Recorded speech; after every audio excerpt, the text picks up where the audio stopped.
I caught my husband cheating with my sister. Reddit story time that broke the internet. What if the people you trusted most in the world, the ones you would never suspect, turned out to be the ones who hurt you the deepest? Today's story is more than just another tale of infidelity.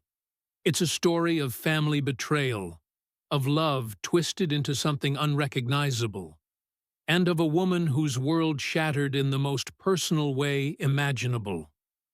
Our narrator thought she had everything figured out. A loving, supportive husband who she'd been with for years. A sister she was closer to than anyone else, her lifelong best friend. They had Sunday brunches, birthday surprises, holiday trips. They were that kind of family. Everything seemed perfect, or at least as perfect as life gets. Until, little by little, the cracks started to show. Strange behavior. Excuses that didn't add up. Moments that felt just a little too awkward between her husband and her sister. But still, she ignored it. Because who wants to believe that something is wrong when it comes to the people you love most? But then, the truth came out. Not through a dramatic confession. Not even through a hidden message or a suspicious phone call. It happened in a moment so intimate, so painful, that it completely flipped her reality upside down. This isn't just about cheating. This is about being betrayed by the two people who were supposed to protect you. It's the kind of story that leaves you speechless and asking, how do you ever trust again after something like this? So grab your headphones, take a deep breath, and get ready. Because this story, it's raw, it's intense, and it's going to make you feel everything. My name's Julia. I'm 31, and I've been married to my husband, Mark, for 5 years. We met in college. He was the quiet, thoughtful type, and I was the loud, overly friendly girl who always borrowed his notes. We clicked instantly. Over time, Mark became not just my partner, but my best friend. The kind of person who always knew when I was having a bad day, who never forgot a birthday or anniversary. He made me feel safe. Then there was my sister, Vanessa. She's 2 years older, always been the confident one, the life of the party, the favorite aunt, the person who could charm anyone in a room. Vanessa and I were incredibly close. We had a tradition of Sunday brunch at our mom's house. Just me, her, and Mark. We'd laugh, gossip, watch old family videos. I used to think, I'm so lucky. I have the best sister and the best husband. What could ever go wrong? Well, everything. It started small. Vanessa would make these weird jokes around Mark. Like, careful, Julia, I might just steal your man one day. I'd laugh it off. She was just being her usual flirty, sassy self, right? But then I started noticing things. Once I caught them texting late at night. I asked Mark about it, and he said it was about surprising me for my birthday. Another time, Vanessa accidentally called him when she meant to call me. And one Sunday, I walked into the room and they both went dead silent. When I asked what they were talking about, Mark said, "Oh, just your mom's old casserole recipe." Lies. But at the time, I didn't know that. I started pulling back, watching more closely. And then it happened. It was a Friday night. Mark said he was working late, but something in my gut told me to go to my sister's apartment. I wasn't expecting to find anything. I thought maybe I was going crazy. That I'd knock, she'd laugh, and we'd drink wine and watch Netflix. But when I got there, her car was in the driveway. So was his. I didn't even knock. I had her spare key. I opened the door, and there they were. Mark, Vanessa, on the couch, wrapped in each other like I never existed. And the worst part? Neither of them looked surprised. I didn't scream. I didn't cry. I didn't throw anything. I just stood there, frozen, like my brain couldn't process what my eyes were seeing. Vanessa stood up and tried to speak. "Julia, I'm sorry. We didn't mean for it to happen. It just did." Mark said nothing, just sat there like a coward staring at the floor. I walked out, drove until I couldn't think, and for the next 3 days, I stayed at a friend's place without answering a single call or text. It's been 3 months. I've filed for divorce. I haven't spoken to my sister since. My parents are devastated, trying to keep the family together. But how do you move on from something like this?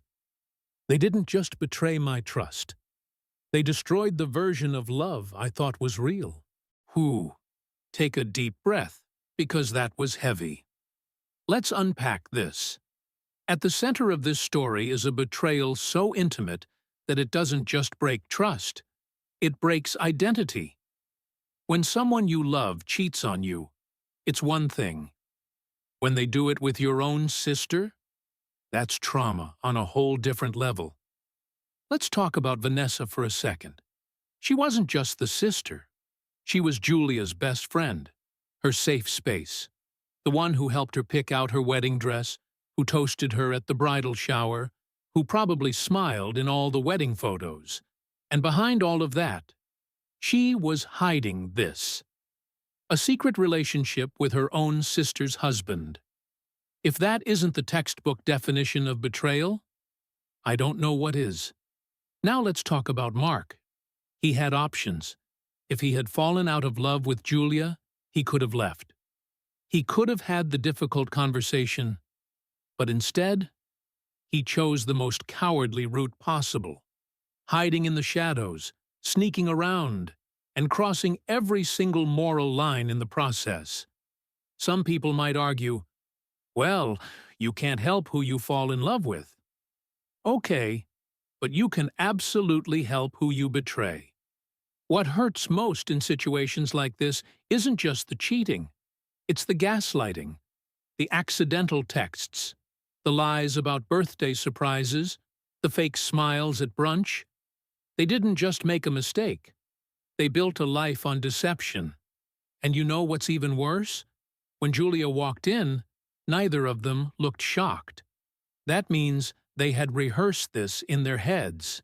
They expected this moment, and they still went through with it. Let's talk about healing for a second. For Julia, this isn't just about losing a marriage. It's about losing her image of family, of trust, of loyalty. Can you imagine what it feels like when your own parents are caught in the middle of this? Trying to mediate between two daughters when one destroyed the other's life. This isn't something you get over. This is something you learn to live with, piece by piece. And now I want to ask you, the viewer, what would you do if you were Julia? Could you ever speak to your sister again?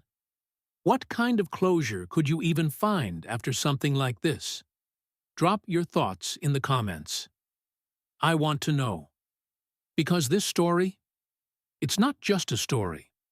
It's a mirror of how fragile trust is and how fast it can shatter. And now, let's dive into the Reddit comments. Because trust me, people had a lot to say about this story.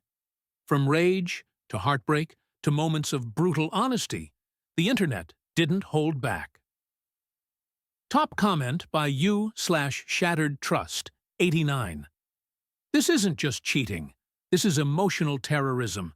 Your sister didn't just break the sister code, she nuked it from orbit. 45.3K likes, 2.1K replies. Tell me you're mad without telling me you're mad. But seriously, they're right. This isn't just betrayal. It's a total annihilation of boundaries. You therapy peoples. I hope Julia finds a therapist and a lawyer. In that order. Thumbs up, 28.9K likes. Speech bubble, 1.2K replies. Honestly, best advice here.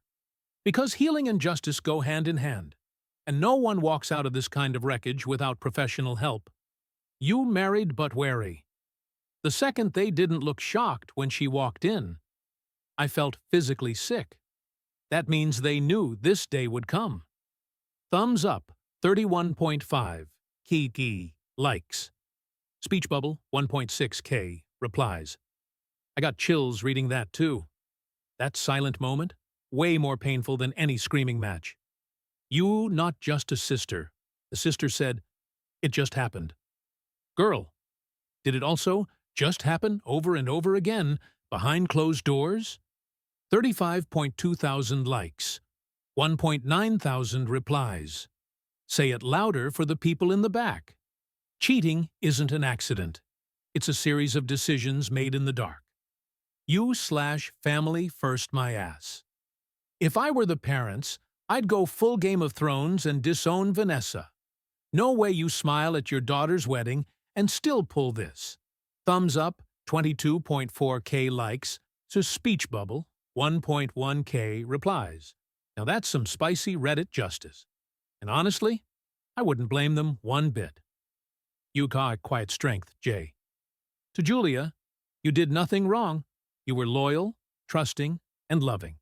Don't let their choices redefine your worth. Thumbs up, 40.7K likes. Speech bubble, 2.4K replies. I love ending with this one. Because this whole story, at its core, it's not just about betrayal, it's about resilience. And remembering that being good to people doesn't make you weak. It just means you loved deeply. They're the ones who broke it. So, what do you think? Could you ever forgive something like this? Or is this the kind of betrayal that ends it all, forever? Drop your thoughts in the comments, and if this story hit hard, don't forget to like, share, and subscribe. More stories, more chaos, and more raw truth. Coming soon. My ex crashed my wedding and revealed our affair. In front of everyone. Reddit relationship story. Hey there, drama lovers. Imagine this. It's your wedding day. The sun is shining, music is playing, your closest friends and family are all gathered to celebrate your happily ever after. You've spent months planning this moment. The dress, the venue, the flowers, everything is perfect. And just as you're about to say I do to the person you love, your past shows up. Not with a smile, not with a polite congratulations, but with a bombshell. That's exactly what happened to Emily. Now, Emily thought she had moved on. 2 years had passed since she broke up with Jason, her ex of 5 years. They were messy, they were intense, and they were over. Or so she thought. But the past has a funny way of showing up at the worst possible time. And when Jason walked through those wedding doors in front of everyone, he didn't come quietly. He came with a secret. One that would shake the entire ceremony to its core, and make Emily question everything she thought she knew about love, loyalty, and truth. Buckle up, because this one, it's wild. Emily had always believed in closure. When she broke things off with Jason 2 years ago, it wasn't out of hate. It was exhaustion.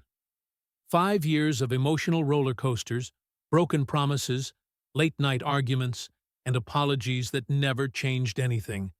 She gave him chance after chance, until there was nothing left to give.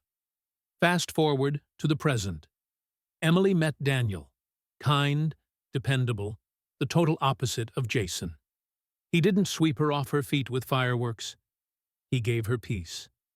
And for the first time in her life, Emily felt safe, loved, not chased. And so, they planned their dream wedding in Chicago. An intimate garden ceremony under the April sun. The day started like magic. Her mother teared up seeing her in the dress. Daniel couldn't stop smiling. Everything was exactly as it should be. Until it wasn't. Right as the officiant asked, "If anyone here has any reason these two should not be married," someone stood up, from the back row. It was Jason. Emily's heart stopped. She hadn't seen him in nearly 2 years. He wasn't invited. No one even knew how he found the location. But there he was, suit on, tie slightly crooked, face pale but determined. Everyone turned. Then Jason said it, loud enough for the entire garden to hear, "I'm sorry, but I can't let this happen." Not without telling the truth. The air shifted. He stepped forward, shaking slightly, and continued. "Emily, I know I messed up. But I never stopped loving you, and I need everyone to know. We were still seeing each other, even after you got engaged." Gasp. Silence. Shock rippled through the crowd like a tsunami. Daniel looked like someone had punched him in the chest. Emily's bridesmaids froze. Her father clenched his fists. And she? She couldn't even breathe. Jason kept going. "It wasn't just once. It wasn't a mistake. We were together for months after you said yes to Daniel, and I know you still love me too." He looked straight at her, as if this was some twisted romantic gesture. Like this was a movie. "But Emily," she just shook her head. Then came the words that tore everything apart. "You told me you weren't sure, that Daniel was safe, but you missed the passion. You missed us." People started whispering. Some stood up, others looked away. Daniel didn't say a word. He didn't need to. The devastation in his eyes said everything. Emily tried to speak, but the damage was done. And the worst part, it was all true. Wow. Just wow. Let's break this down. Emily wasn't some helpless bride who got blindsided by her past. No, she chose to step into this chaos. And here's where it gets complicated. Because yes, Jason showing up at the wedding like a one-man soap opera was wildly inappropriate. He hijacked her day, disrespected her guests, and dropped a nuclear bomb in front of both families.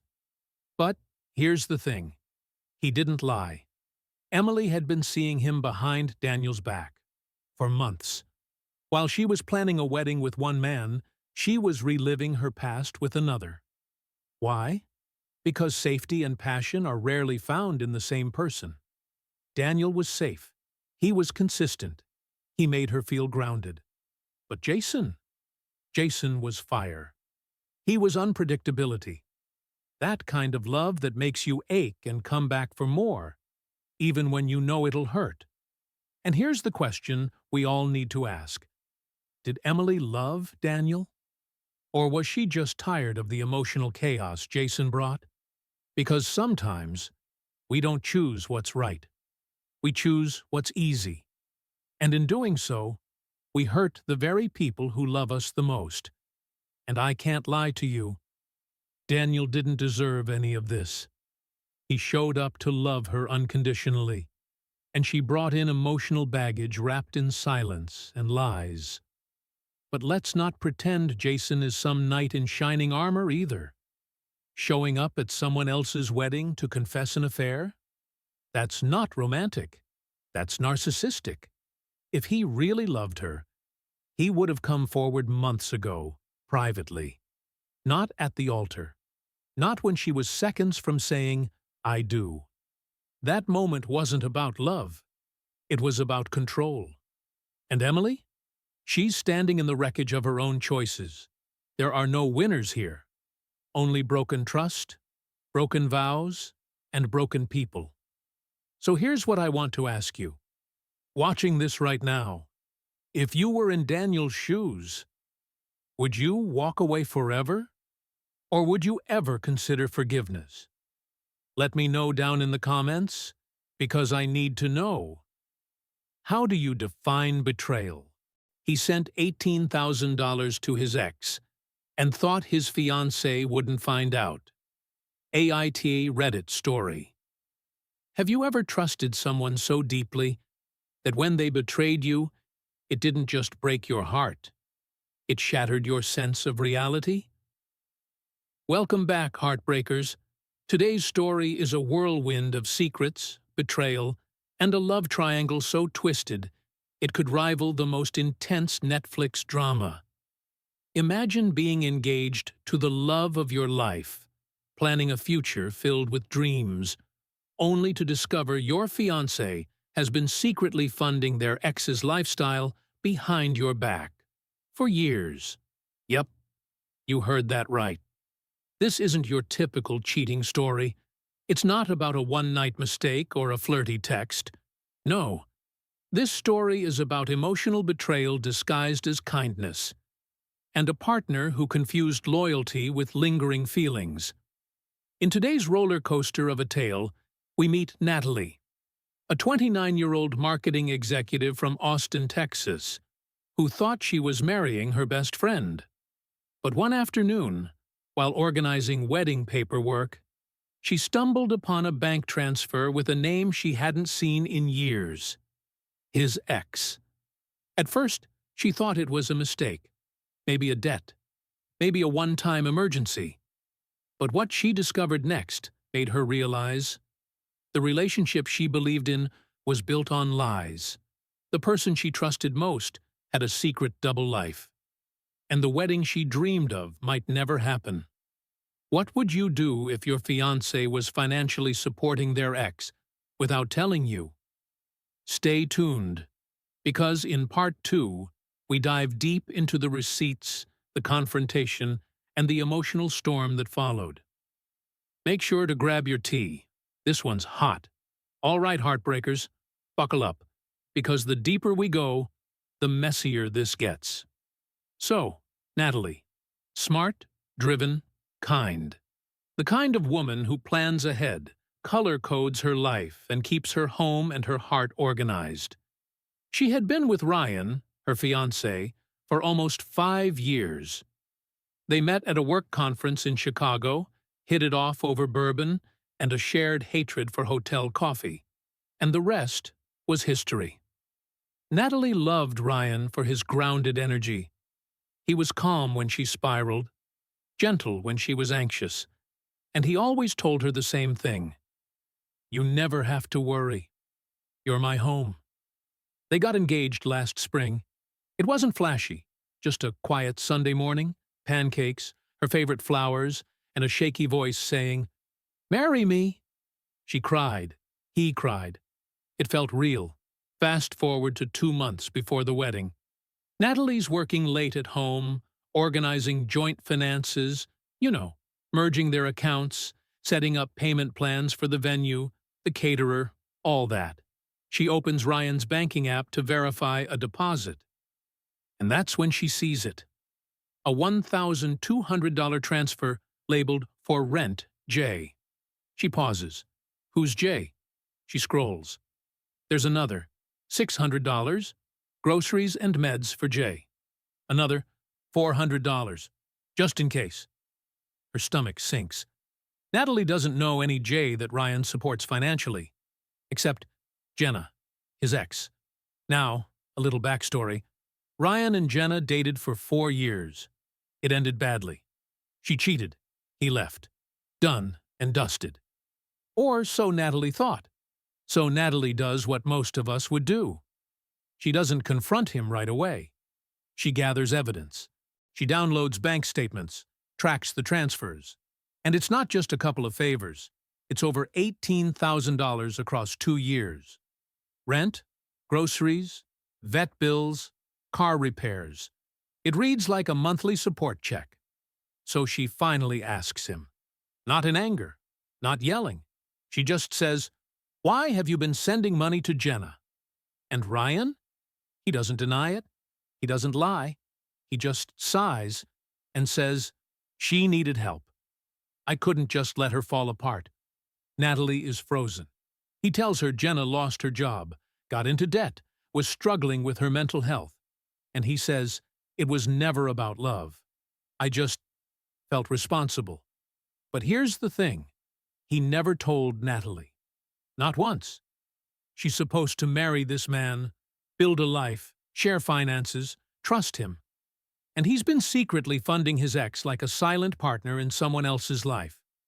At this point, the wedding is 6 weeks away. Vows written, Dress tailored? Invitations sent? And Natalie? She's sitting at the kitchen table, staring at the man she loves, wondering, if you can hide this from me, what else are you capable of? She calls off the wedding the next day. And Ryan? He didn't fight.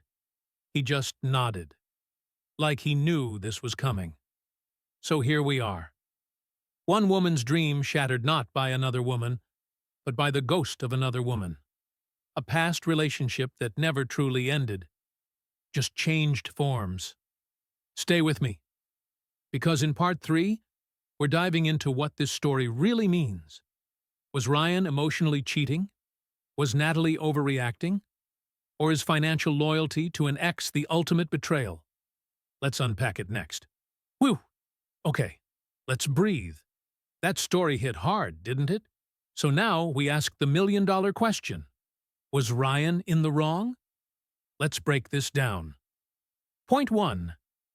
It's not cheating if it's just money. Or is it?